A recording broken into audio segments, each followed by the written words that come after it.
Prof, yung naging pahayag ng ating Pangulong Bongbong Marcos Jr. na politika o isang politika lamang ang pagkakasangkot sa kanyang pangalan sa issue po ng korupsyon dito po sa ating bansa. Ano pong masasabi po ninyo? Alam nyo, mahirap din pong sabihin, kasi lahat po naman ng nangyayari ay politika. Pero yun nga po ang katanungan din po natin ay ano po ba yung politikang sinasabi kung nasaan po din yung pananagutan din ng ating pong Pangulo.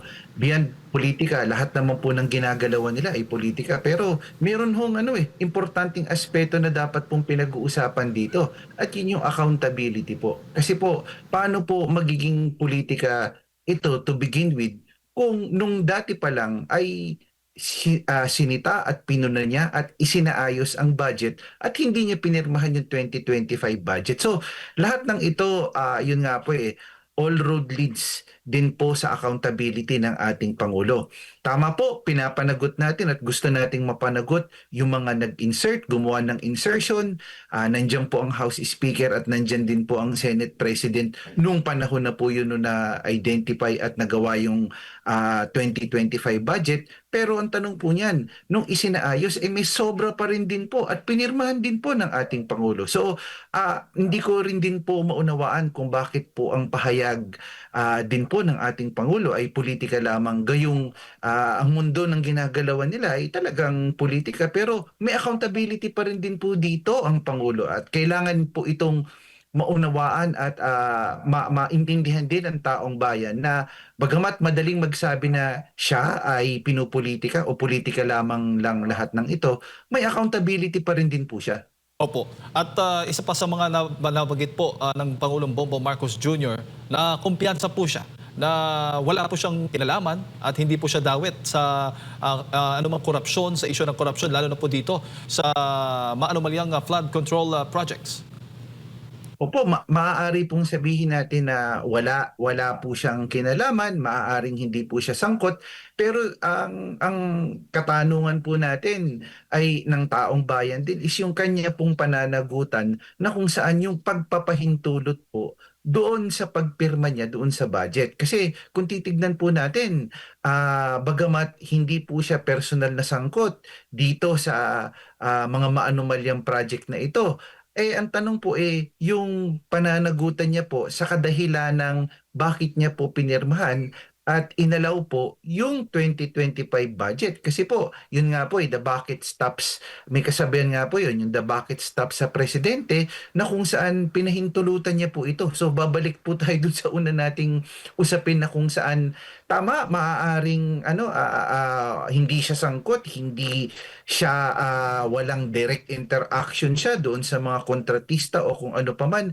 Pero tingin ko yung pinakamalaking pananagutan po dito ay yun pong pag-allow doon sa budget na mag-push through despite dito sa mga insertions o quote-unquote amendments na ginawa ng Kongreso.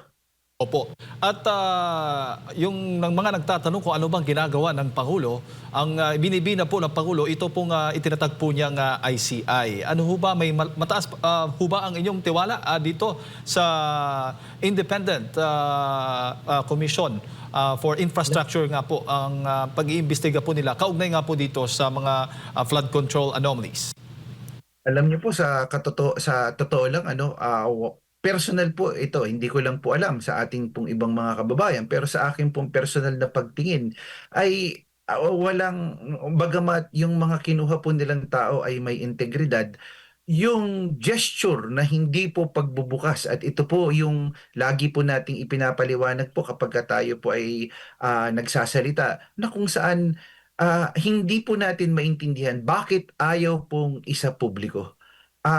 Ang interes po ng pinag-uusapan ay pera ng taong bayan at karapatan ng taong bayan na dapat pong malaman ang nangyayari po sa pagdinig. Kasi po ang mahirap po dito paano po magagarantiya na ang nangyayari o yung pong walang pag-filter na ginagawa, walang whitewashing na nangyayari o nagagawa. Nakarely lamang po tayo sa pahayag ng Executive Director at naka-rely lang tayo kapag sila ay nagpapa-press conference pero wala po tayong kaalam-alam sa kung ano po talaga ang tinatakbo ng investigasyon at tinatakbo ng mga line of questioning at pagtatanong at sagot ng mga invited personalities na di umano dawit dito sa buong skandalong ito. Opo. At kaugnay pa rin dito sa naging pahayag ng Pangulong Bongbong Marcos Jr., balikan ko lamang yung mamaya yung tungkol sa ICI.